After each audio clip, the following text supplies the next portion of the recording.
स्वागत है आप सभी का यूपीएससी समाधान एंड रिसर्च प्लेटफॉर्म पर। मैं बालकृष्णा आज आपके लिए एनसीईआरटी क्लास 6 का चैप्टर 5 लेकर आया हूँ। हमने पुराने चैप्टर में देखा कि किस प्रकार से वैदिक सभ्यता विकसित हो रही थी और उसी के समकालीन एक दूसरी सभ्यता जो कि मेगालिथ सभ्यता थी, यानी बड़े पत्थरों का काल था और उसमें मानव ने किस प्रकार से अपने जो है विकसित होने को जो है दिखाया है, हमें दर्शाया है कि किस प्रकार से मानव का विकास जो है एक-एक स्तर करते जो है बढ़ता जा रहा था। उसने जो है घुमंतु जीवन से एक जो है स्थायी वासी के रूप में रहना सीखा। उसने चारवाह से जो है पशुपालक और फिर कृषक के रूप में अपने आप को व्यवस्थित किया और इसके साथ-साथ जो उसकी सामाजिक जो रीति-रिवाज थे, जो उसकी परंपराएँ थी, वह भी धीरे-धीरे किस प्रकार से विकसित हो रही थी। तो इन सभी चीज़ों को हमने जो है, इन सभी तथ्यों का अध्ययन हमने चैप्टर 4 में किया। अब आगे हम जब बढ़ते हैं, जैसा कि हमने बताया था कि राजा शब्द जो है हमें प्रयोग में मिलना शुरू हो जाता है। तो जो राजा शब्द हमें प्रयोग में मिलना प्रारंभ होता है, अब धीरे-धीरे क्या होता है कि जो राजा शब्द की परिभाषा है, उसमें जो है परिवर्तन देखने को मिलता है। तो राजा शब्द में भी जो है हमें परिवर्तन देखने को मिलता है, उसकी परिभाषाएँ जो है देखने को हमें अलग तरीके से मिलती हैं और जो मानव का जो समाज है, जो उसका परिवेश है, अब वह धीरे-धीरे एक नए रूप में हमारे सामने आता है।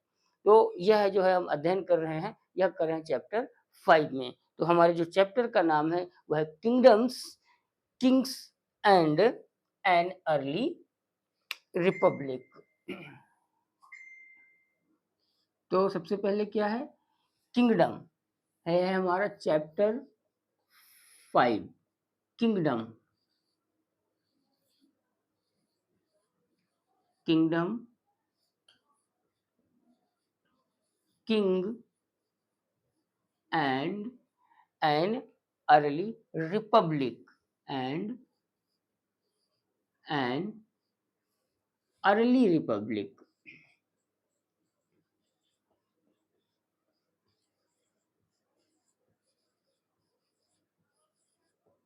Early Republic.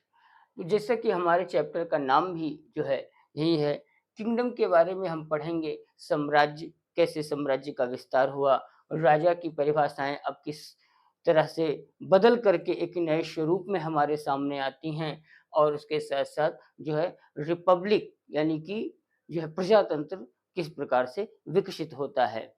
तो इस अध्याय में जब हमने ये चीज़ देखा कि जो राजा था, अब राजा से जो है राजा, राजन, अब यह जो है उस समय किस प्रकार से था? तो उस हमने जो पिछले अध्याय में पढ़ा, एक बार मैं आपको पीछे ले जाता हूँ, तो पिछले अध्याय में हमने क्या पढ़ा कि जो लोगों का जो एक जो है समुदाय था, उस समुदाय में जो व्यक्ति अपने सभी लोगों के साथ जो है बैठ कर के, उनके साथ हुई किसी घटना पर चर्चा करके और उस जो है समस्या का निदान करता था।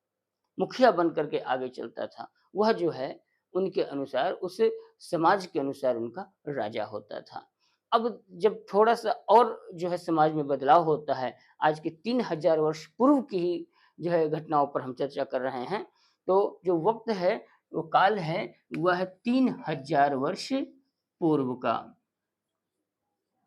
अब इस समय जो राजा था, वह राजा बनने की जो प्रक्रिया थी, वह थोड़ा-सा बदल गई थी। वह किस प्रकार से बदल गई थी? तो उस समय हमने जो एक और तथ्य पुराने अध्याय में पढ़ा कि जो है बलि देने की जो है प्रथा प्रचलन में थी। तो बलि देने की जो प्रथा थी, वह जो है अब धीरे-धीरे एक नए स्वरूप में राजा के साथ जो है जुड़ कर के आगे बढ़ती है। तो जो राजा शब्द और राजा का अस्तित्व समाज में उभर कर के हमारे सामने आता है, वह इस प्रकार से आता है। सबसे तो अब राजा बनने के लिए क्या करना होता था? राजा बनने के लिए जो है अब वो जो जन थे, आम जन जो थे, मतलब जन मतलब लोग, तो जो आम जन थे, उनमें से जो नेतृत्व करने वाला उनका जो है उनके सामने दिखा, जिसको उन्होंने राजा कहा। अब उसी प्रकार से अन्य जो व्यक्ति जो है समाज में उभर कर के सामने आए, उनमें से जो है सबसे पहली जो उनके सामने जो शर्त होती थी, और शर्त यह थी कि अश्वमेध यज्ञ का ऑर्गेनाइज़ करना, जो सैक्रिफाइसेस करता था। अश्वमेध यज्ञ जो है एक बहुत ही व्यापक यज्ञ होता था, और इसमें जो है बाकायदा वेल ट्रेन्ड जो है पुरोहित आते थे, जो उनके वो ट्रेंड होते थे, मंत्रों में जो है कि ज्ञाता होते थे, वेदों का ज्ञान होता था उनको।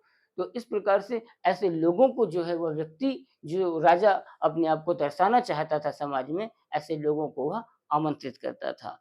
इसके साथ-साथ दूसरा कार्य वो यह करता था कि जो है वह अन्य लोगों को, जो अन्य क्षेत्रों में जो अपने आप को या जो उनके समाज के लोगों ने उनको जो है राजा मान रखा था, तो ऐसे लोगों को वह निमंत्रण देते थे। तो उनका जो है उस जो है कार्यक्रम में आना। तीसरी जो बात हमारे सामने आती थी वो यह आती थी कि जो है जब यज्ञ की वेदी तैयार की जाती है, यज्ञ की जब वेदी तैयार की जाती है, तो वहाँ पर एक घोड़े को, जो एक विशेष रूप से जिसकी पूजा करके जो है और उसको छोड़ दिया जाता था।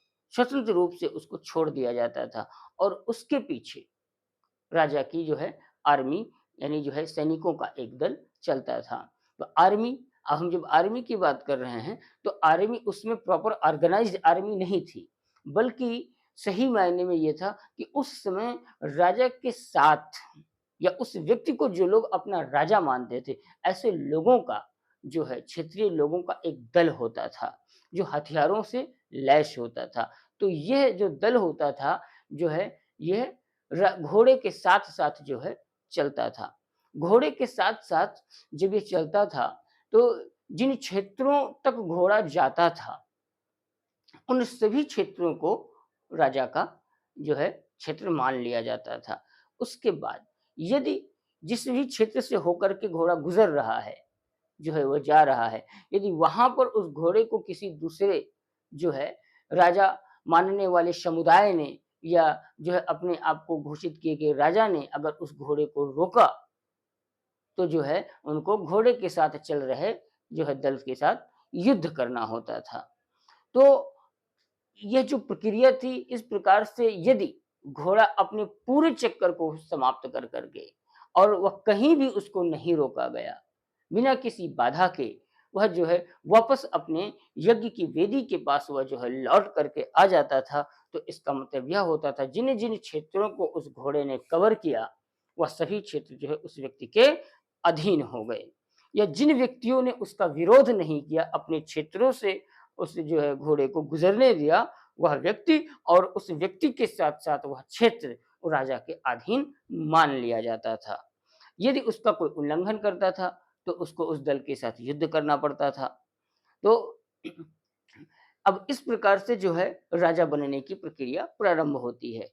इसके साथ-साथ जो दूसरा जो अन्य रिचुअल्स किए जाते थे, वे अन्य रिचुअल्स में क्या होते थे, जो राजा के रिलेटिव्स थे, जिसमें विशेष करके उसकी पत्नी, उसके पुत्र, तो वो भी जो है जो है छोटे-मोटे जो रिचुअल्स होते थे उनको करते थे। उदाहरण स्वरूप जैसे जो है उसके ऊपर राजा के जो है पत्नी के द्वारा उसका पूजा किया जाना, उपहार स्वरूप कुछ उसे देना। तो उस समय एक योद्धा के लिए, एक राजा के लिए उपहार जो है, हथियार जिनका विशेष महत्व होता है, वह दिया जाता था। तीसरी जो आगे की जो बात आती है, अन्य जो क्षेत्रीय जो है राजा जिनको वहाँ निमंत्रण दिया गया था, जो आमंत्रित थे, वह जो है एक दर्शक का रोल अदा करते थे। वह दर्शक के रूप में जो है वहाँ उन सभी रिचुअल्स में हिस्सा लेते थे, उसे देखते थे और साथ में उस व्यक्ति को उपहार स्वरूप कुछ भेंट दिया करते थे। तो इस प्रकार से राजा के बनने की प्रक्रिया जो है आज के 3000 वर्ष पूर्व प्रारंभ होती है। अब इन जिन क्षेत्रों को जो है घोड़े ने कवर किया, जिनको उसने घेरा, और जो क्षेत्र जो है अब उस व्यक्ति के अधीन हुआ, उसको जो है जनपद कहा गया। अब जनपद शब्द की उत्पत्ति यहीं से होती है। तो जन मतलब क्या होता है? लोग, और पद मतलब होता है पाँव। तो ऐसे व्यक्ति के जहाँ-जहाँ वह घोड़ा गया, घोड़े के साथ-साथ उन सैनिकों का जो है, उन लोगों का जो है दल, जो है जिन-जिन क्षेत्रों से होकर के गुज़रा, जो एक प्रकार से राजा के प्रतिनिधि होते थे। क्योंकि राजा तो स्वयं जा नहीं सकता था, क्योंकि वह इस यज्ञ का जो है मुख्य भूमिका अदा कर रहा था। वह जो है वो हर जगह नहीं जा सकता था। तो राजा के रूप में जो राजा के प्रतिनिधि होते थे, वह जो है उस घोड़े के साथ एक जो है सैन्य दल लेकर के या सामान्य लोगों का जो एक दल था उसको लेकर के जाते थे। तो अब जहाँ-जहाँ उनके चिन्ह पड़े, यानी उस जन के प्रतिनिधि के रूप में जहाँ-जहाँ उसके चिन्ह पड़े, जिन क्षेत्रों को उसने कवर किया, वह सारा क्षेत्र जो है जनपद कहलाया। तो यहाँ पर जो है पहला जो मुख्य पॉइंट होता है, राजा बनने की जो प्रक्रिया थी, तो उसके लिए आवश्यक था अश्वमेध यज्ञ का आयोजन करना। तो राजा बनने की प्रक्रिया, राजा बनने की प्रक्रिया।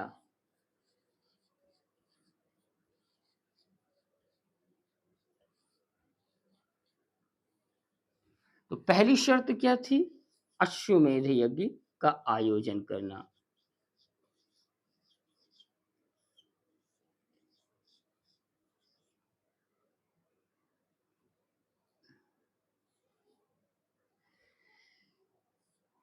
यज्ञ का आयोजन।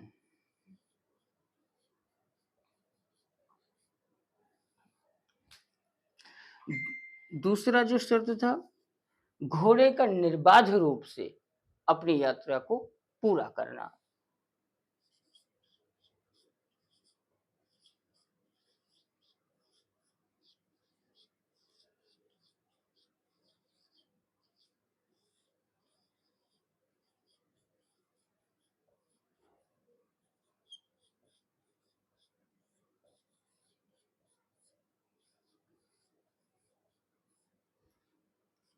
यात्रा को पूरा करना।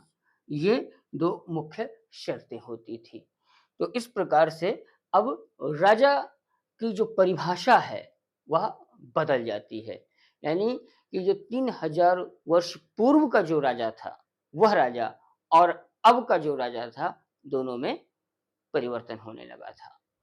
अब इस प्रकार से राजा का जब विकास होना प्रारंभ होता है, तो जो है वो धीरे-धीरे जो है अब किलों का निर्माण करना प्रारंभ करते हैं। तो किले भी जो है आज जो आप देखते हैं किले हमें जो पुरातत्व विभाग को के द्वारा जो हमें हमारे सामने अस्तित्व में आए हैं, यह प्रक्रिया ये जो आप देखते हैं, यह प्रक्रिया जो है एक पूरा होने में एक लंबा समय गया। एक लंबे अंतराल के बाद आज आप जो बड़े-बड़े दुर्गों को देखते हैं, जो इतिहास को अपने पीछे एक बहुत बड़े इतिहास को बयाँ कर रहे हैं, तो यह भी जो है अचानक से ऐसी व्यवस्था में नहीं आया। इसके पीछे की भी एक अपनी लंबी कहानी होती है।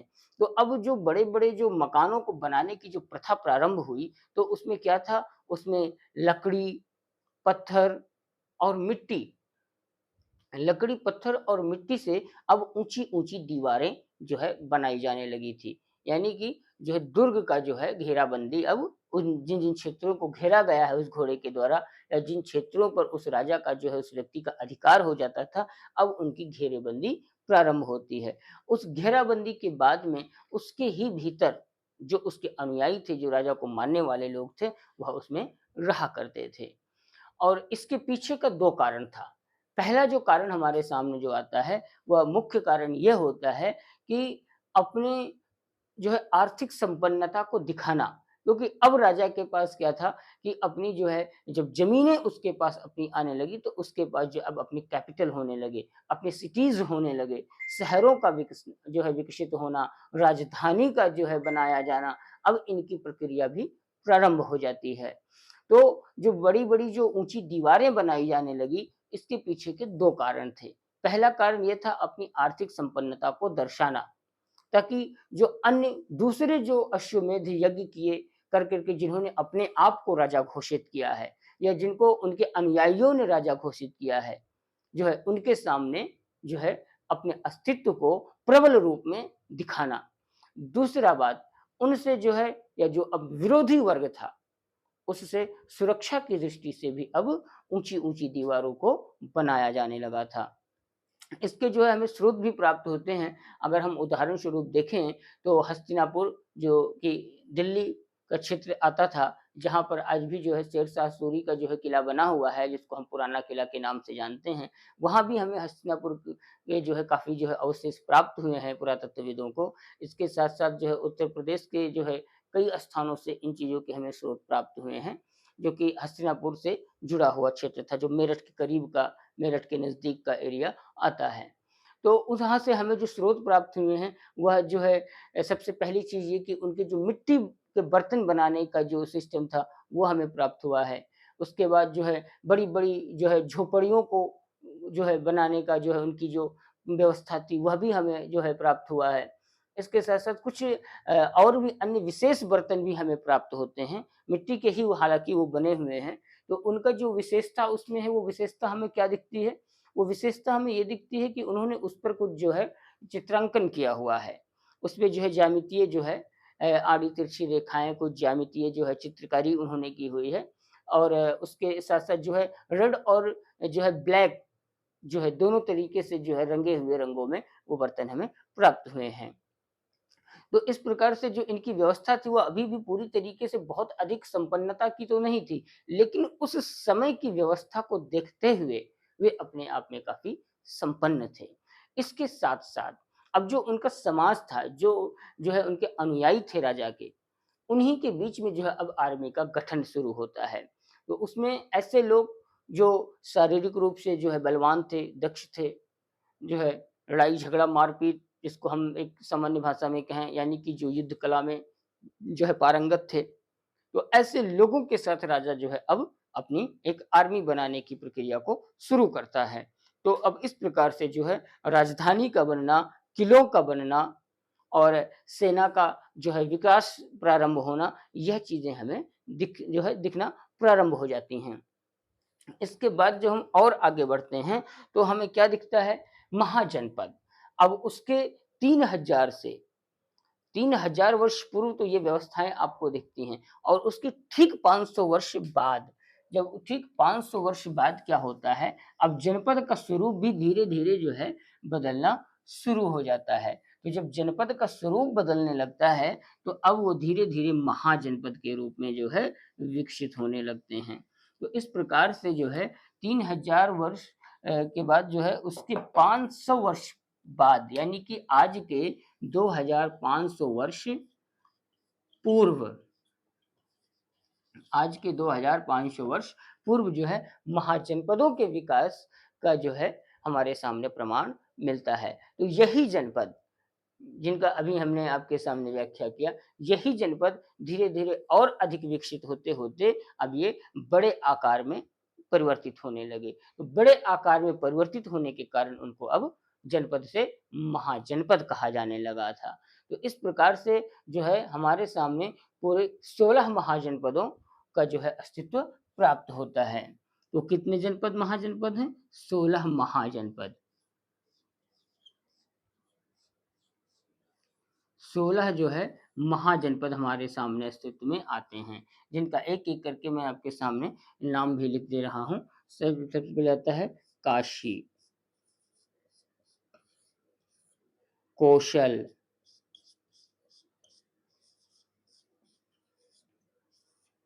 अंग, काशी, कौशल, अंग। उसके बाद आता है कुरु, पांचाल, गांधार,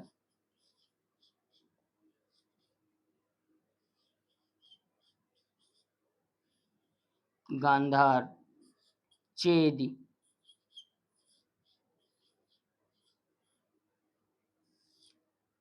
वत्स,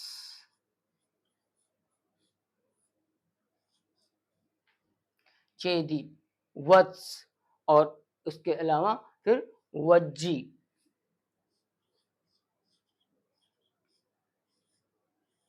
वज्जी, शूरसेन,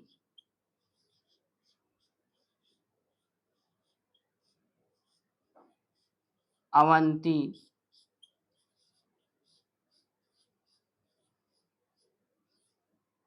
शूरसेन, अवंती और इसके बाद जो अगला आता है वैशाली,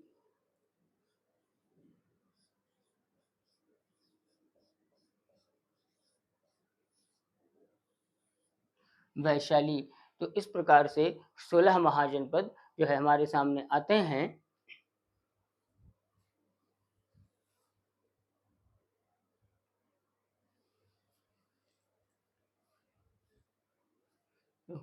मत्स्य, अश्मक और कम्बोज।